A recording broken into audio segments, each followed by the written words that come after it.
Mr. Das, please.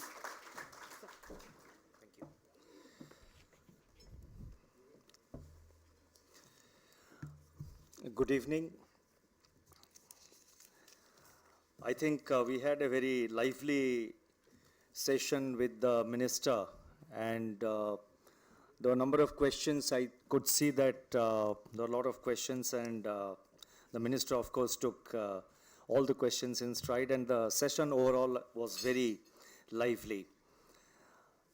I am thankful to FICCI and to Hindu Business Line for having invited me to this event. I have a long relationship with FICCI and the Hindu Business Line. FICCI because for the last several years I have been coming to the post-budget interaction to this very hall, either the next day or 1 or 2 days within the presentation of the budget. And FICCI and we in the Finance Ministry, when I was a part of the government, we have traveled so often in delegations abroad along with the Finance Minister. So a long association with FICCI, nice to be back in this hall.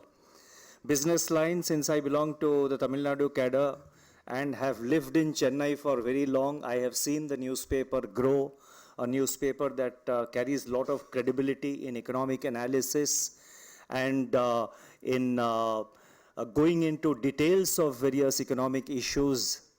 And we were talking a little while ago, not going in for too much of speculation or speculative stories, not going in for stories based on hearsay, but doing solid research and coming out with very analytical articles and pieces in the newspapers. And even today, Hindu, the business line paper, carries a lot of credibility, and one enjoys reading it every morning. Now, talking about the budget, and I shall be very brief because I think we have other panelists also. I'll speak about just about 10 to 15 minutes maximum. And you see, the task of budget making, and especially to the younger crowd which is here, which is which I would like to convey to you. The task of budget making, it's a very complex process, especially in a country like India. It is a challenge in every country, but more so in a country like India, where you have different strata of society, huge country, huge population, huge and complex challenges. So budget making is always a very complex task for the finance minister. Now, when the budget is presented, how do you assess a budget? Whether the budget, if sometimes the budget speeches can be very high sounding, and I'm not referring to any individual budget speech, so please don't try to draw inferences. But sometimes the budget speech may sound very good. I mean, you feel very happy at the end of it. But then when you go back and again try to see, okay, what all the budget has tried to achieve, it may not be that good. Sometimes the budget speech sounds very dry and drab, but then later on in the evening or in the next day when you read the budget speech again and go through the budget papers in greater detail, you will find that there are a number of interesting announcements which somehow have been missed out. So therefore, it's very difficult to analyze a budget and to assess whether the budget has been able to fulfill its objective, whether the budget has lived up to the expectation of the people. I, for one, would like to see a budget and not measure it in terms of giving marks, but I would like to assess a budget as good, not so good, or a budget which is forward-looking, a budget which is growth-oriented, or a budget which is not so good. So I would like to assess, personally, I would like to assess a budget on 3 distinct parameters. One, whether it promotes macroeconomic stability, whether it's premised upon the principle of fiscal prudence, and whether it also concentrates on promoting financial stability. So basically, where the capacity of the budget, whether it has been able to take steps in the direction of promoting and consolidating macroeconomic stability, including fiscal prudence, which is very important. I say fiscal prudence is very important because in the short run, I mean, it's often, I have heard this theory that go spend more money, therefore, the growth will revive, the jobs will get created. The question arises, how long can you go on spending money to create jobs unless you take other kinds of structural measures which create inherent capability in an economy to create jobs rather than trying to inject money year after year. So the first yardstick, the first parameter to assess a budget is whether it promotes macroeconomic stability, fiscal prudence, etc. The second parameter is what steps it has taken in the direction of structural reforms.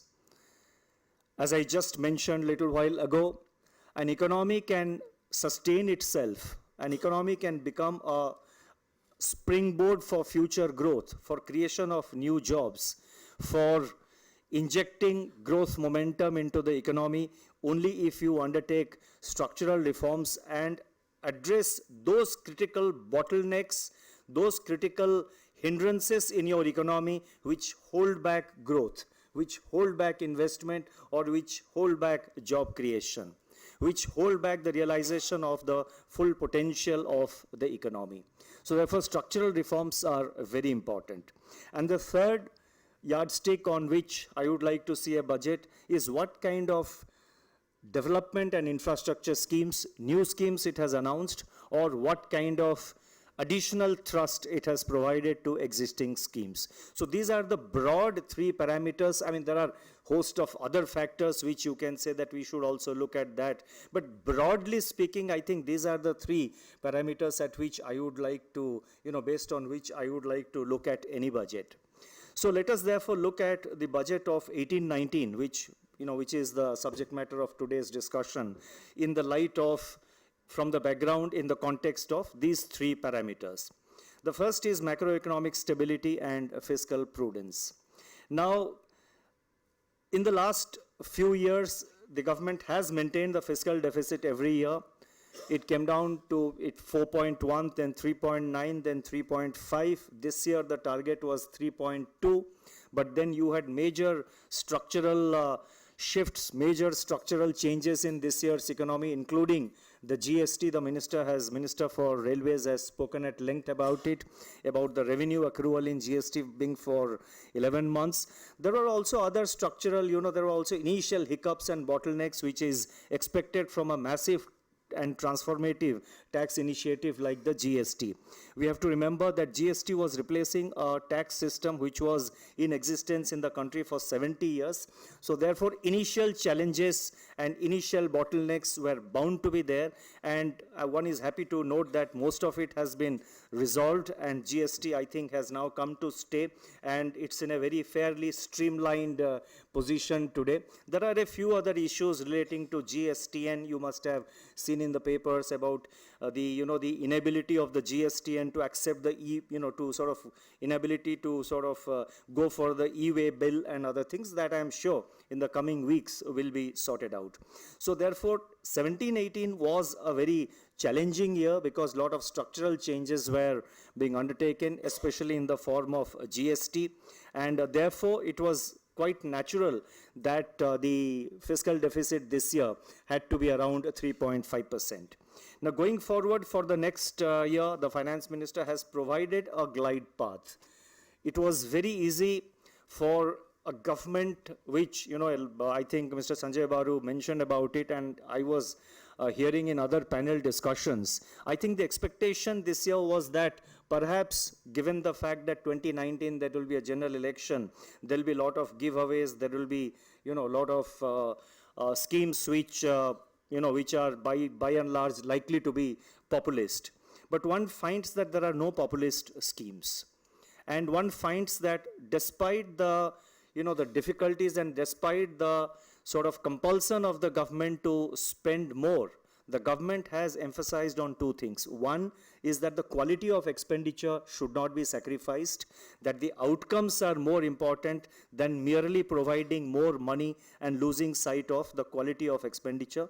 So therefore, while on the one hand, the government has provided adequate amount of money to infrastructure in particular, I think the figure, if I remember correctly, it was mentioned in the budget speech, about some 3.67 lakh crore or something like that. It's there in the speech of the finance minister, and the capital program of the railways itself is about 1.49 lakh crore, an all-time high.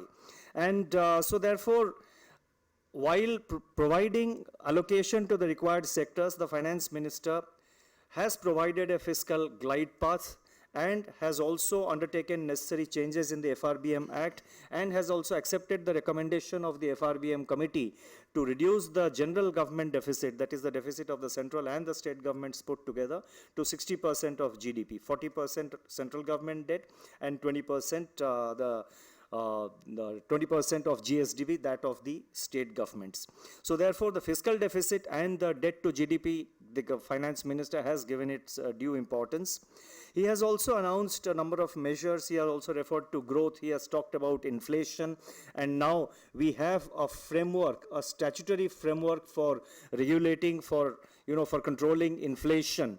And that is consumer price inflation one is referring to. We have the mechanism of the Monetary Policy Committee through the Reserve Bank of India Act, and you have the Monetary Policy Committee whose prime task is to see that the inflation is at 4% plus minus 2%. So therefore, the range that is given to the Reserve Bank is 2% to 6%, and that is the range at which the consumer inflation should remain.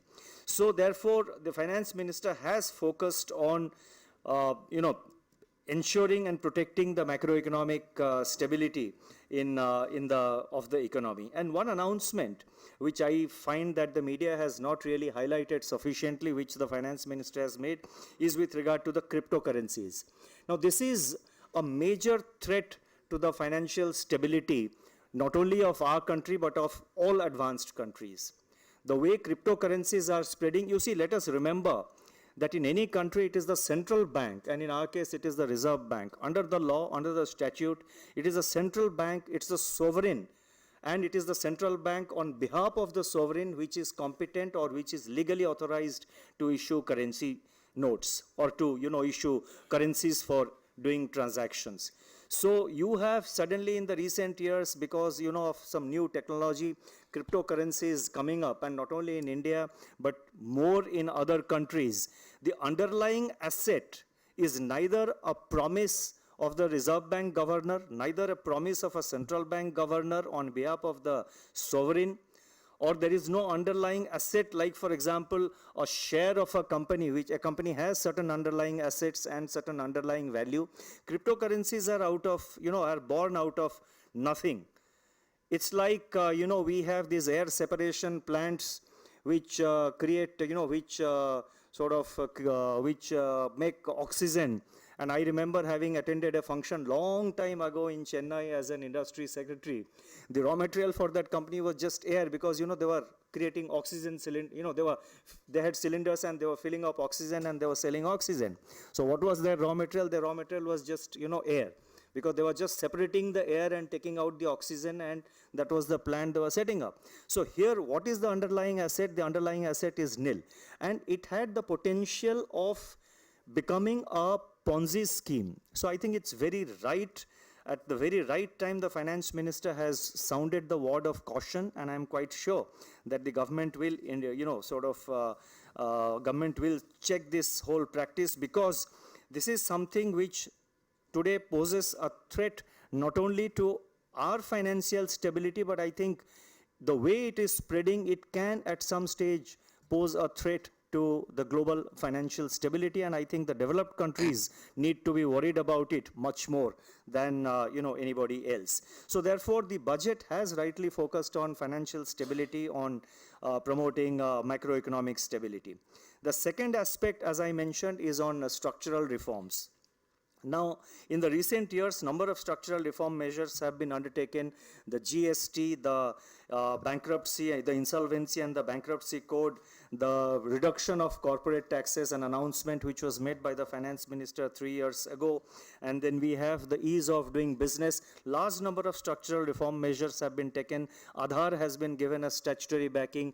Direct benefit transfer has been, it is now implemented across various sectors.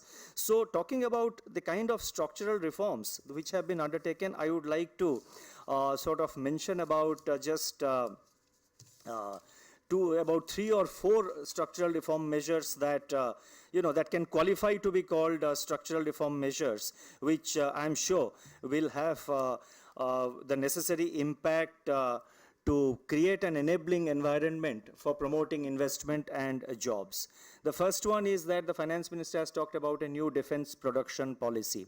In our country, somehow, historically, if we look at, we have been always looking at, we have been dependent a lot on importing, sort of our arms and armaments, arms and ammunition from abroad. And there was this whole worry about, if you allow foreign companies to produce defense equipments in India, it could be a threat to our national security. Now, it was a misplaced logic, because if somebody produced certain weapons outside India and you thought it was safe for our army or our navy or our air force to use it, if that company comes and produces it within the country, then what is the harm? I think it's a better situation to have. So therefore, government has already liberalized the FDI policy with regard to defense manufacturing. And now the next step that the finance minister has announced is that the government will have a new defense production policy, and I'm sure the new policy will give right thrust to attract more investments, both domestic as well as foreign investments, to give lead to more defense manufacturing within the country, which has the potential which would have great potential for creating jobs. The second point I would like to mention about, again, as a kind of structural reform measure, is the merger of the public sector insurance companies.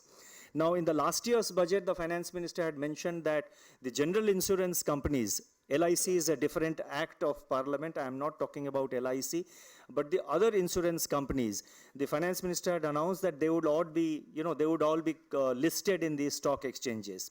But now, in the background of the new health scheme, which has been announced, the health insurance scheme, which has been announced, I mean, a question was also raised with the railways minister.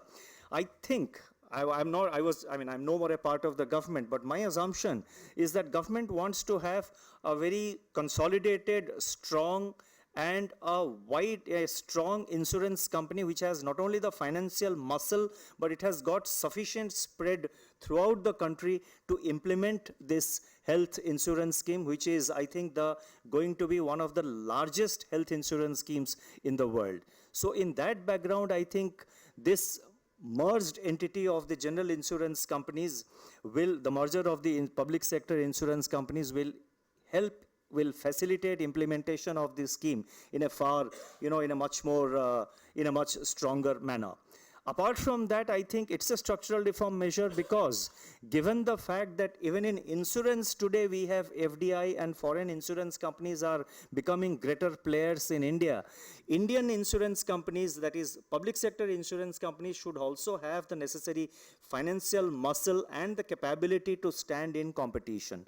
So therefore, in competition with all these foreign players and the other players, private sector players of India, who are also becoming active in this particular area. So I think in that background, this merger of public sector insurance companies is very timely.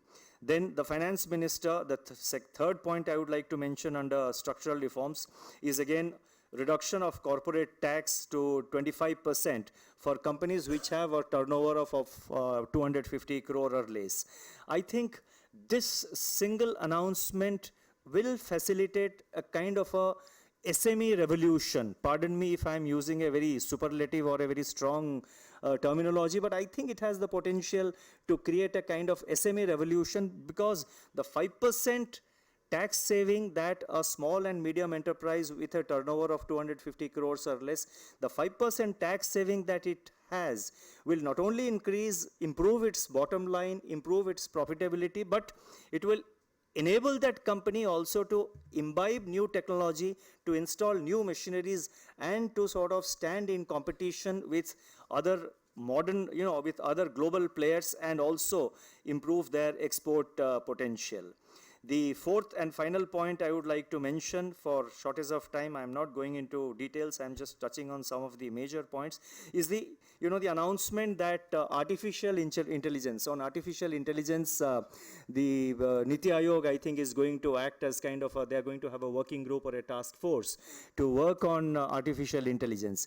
You see, this is one area where a lot has been talked about, a lot has been written about, and countries like China have already formed, they have taken several steps to assess what kind of job opportunities that artificial intelligence is going to create. Anytime if you see whenever there is a new technological breakthrough, in the short term it tends to displace jobs, but in the long run it produces much more jobs. The same is true when we look at the industrial revolution of 18th century England, or when we look very recently at when computers were inducted into industry and to various areas of business and work. Initial fear was that it will lead to a lot of displacement of jobs, but we all know what computers have done for our society, for our economy, and what they have done to the job market. So it's very heartening to note that an announcement has been made that the Niti Aayog will work on artificial intelligence, will work on the future of jobs, what kind of job opportunities artificial intelligence is going to create, and to make our youth job ready for the new opportunities that artificial intelligence would create. So therefore, on the structural reforms front, the finance minister, the budget of this year, budget 18-19, has continued the kind of structural reform measures that have been undertaken in the recent past. And again, before I move to the other area, this artificial intelligence, and when we talk about it's very important that India capitalizes on the potential that we have here. And this is an area where we as a country have the potential and have the capability to be a technology leader in the world. Because if you see in the Bay Area in the United States and in other parts of US and the advanced world, a lot of the youngsters who are working on robotics, on artificial intelligence, on three-dimensional production, on new techniques and new technologies, on new methods about which the Minister for Railways mentioned, many of the youngsters who are working in this area are youngsters who are from India. So therefore, if these youngsters, these boys and girls are working there, I'm quite sure that the youngsters who are away, who are in our country also would be, need to be trained and retrained and made job ready for the new opportunities that artificial intelligence would throw up. Now, the third yardstick by which one has to judge a budget is what kind of thrust it has given for development and infrastructure schemes, for welfare schemes. And here it's very important to focus on outcomes of schemes and not just looking at schemes themselves. Now, the announcement of the maximum, the MSP, that is the minimum support price for agricultural produces at 150% of the cost of production, it will again have an impact on creation of additional purchasing power in the rural economy. It will also help the farmers to improve their income, and together with the announcements made for promotion of farmers' income from animal husbandry, from other ventures like fisheries, etc., I think more income in the hands of farmers in rural India would mean more surplus in their families, would perhaps enable the farmers' families to educate their children better and to create a new kind of human resource out of the farming community, and enable the youngsters from these families, to some of them, to branch off to other occupations and reduce the kind of underemployment that we have in Indian agriculture. Measures have been announced for PMGSY Phase 3.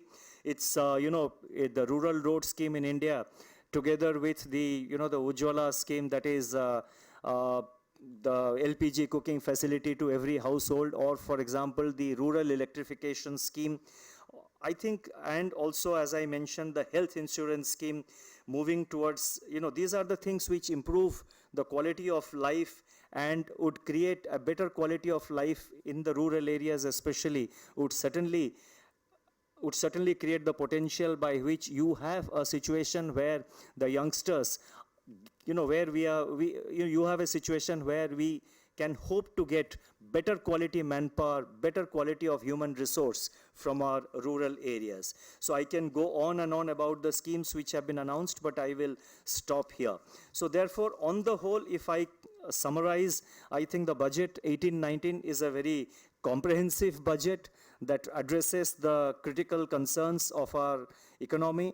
And I do hope and I do expect the budget I would do expect the budget 18-19 would promote growth, it would promote macroeconomic robustness, it would promote financial stability, and in the end would create the necessary environment where a mention was made about it. Private investment can sort of, we can sort of again kickstart the private investment scenario in the country and move forward. I will stop here. Thank you very much.